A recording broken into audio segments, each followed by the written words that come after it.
The law, grace. Hello, I'm Pastor Aaron of Grace and Truth Church. Sometimes we got to hear this message right here: law, Ten Commandments, and grace. Let's get the true story. Let's get it right. How do we get it right? Why did God give the law and Ten Commandments, and then all of a sudden, well, we got grace? What does that mean? The whole thing was a waste of time? Oh, just negate it all. How about we just take a truthful look at it? Paul articulates this in Romans chapter 3.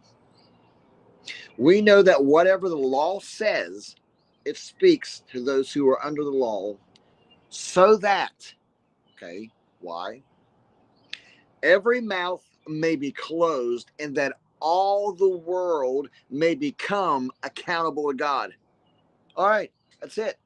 The law was sent. That is the law of earth. I know we got laws of your town and your country, but there is the law of the earth established. Now everybody is accountable. That's what it says, to God, because there is a coming judgment. Period. Right? God said, here's the law. Every man is guilty. It goes on to say that all have sinned. We have all been a breaker of the law. All of us. Let's just get to the point. We've lied. We've thought about lying. Some have murdered. Probably everybody's thought about murder. I could kill that guy. Oh, he made me so mad, right? Adultery, either sexual immorality, adultery, or they thought about it online. Let's get truth to it, right? List after jealousy. So we're all guilty. God's law established. Ten Commandments. That's it. Okay, we're all guilty. That's the reason we are now forced to be accountable to God for our actions because of the Ten Commandments. That's the point. Hey, you could have just not broke it. I mean, you could have been an honest citizen of earth. Why did you break it?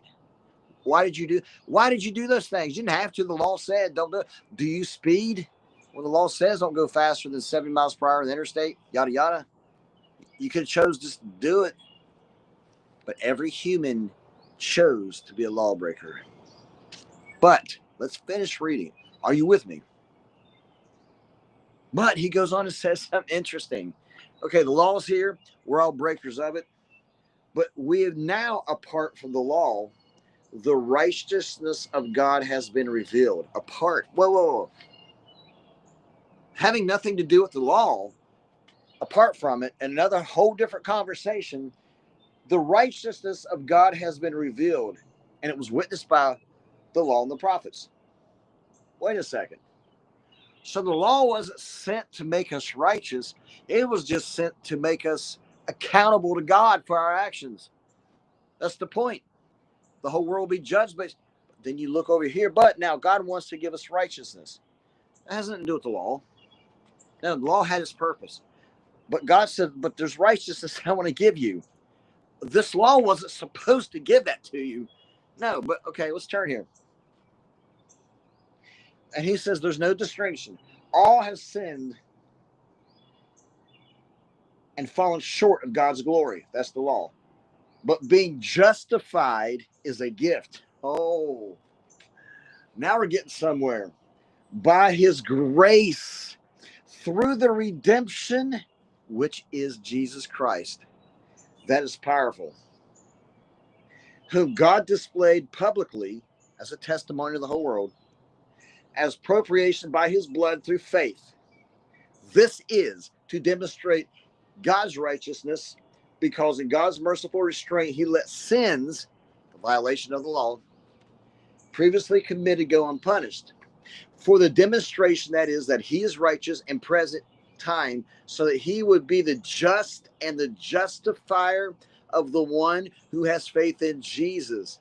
To justify you if you have faith in Jesus.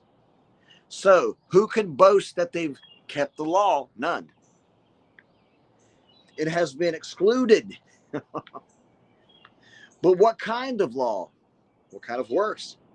Is no, but by the law of faith. For we now maintain that a person is justified by faith separate from the works of the law.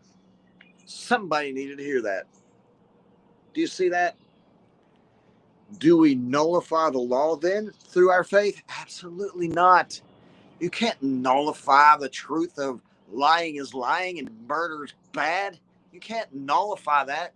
That is the law of earth. That is the supreme law of the whole world. No, that's no one's changing your mind. That's bad. But no one's keeping it. Far from it. We've actually established the truth. That truth, we establish it. That there is righteousness. You cannot argue the law away. You cannot argue that that stuff is wrong. But that has nothing to do with your justification before God. Jesus Christ, his finished work. We celebrate Easter. His blood as our faith through this gift. He said it is a gift of God. That makes us righteous and just and justified before God. If I could draw a line on this screen right here, a law on one side, two different conversations. Jesus Christ and your faith, his works, and your faith into that is what justifies you, your faith. That establishes the law. That's righteous and true. Yeah, that's bad stuff. But something amazing happens. God, in Galatians, it says that for those who accept Jesus, he sends his spirit, the spirit of Jesus into your hearts. Jesus said you'll be reborn.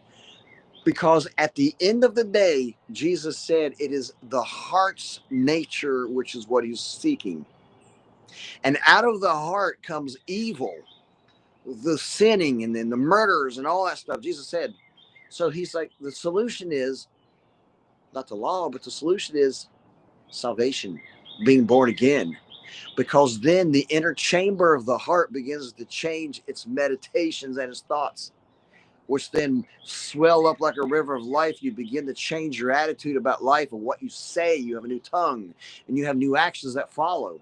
You're establishing the law because you're like, that stuff's bad. And then you become healed. Let me just leave it right there. Someone needed to hear that. God bless you. Just have your faith in Jesus. Let him do that work in you. He's doing the work, right?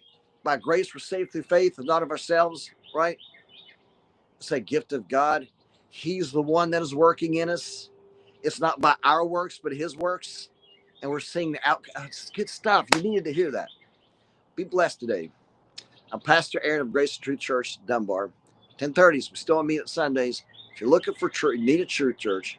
If you need a church, welcome to join us. Just find us on our Grace and Truth Church page and reach out to us. We'll tell you where we meet, because sometimes we meet out. Sometimes we meet here. God bless you guys. Have a wonderful day. See you soon.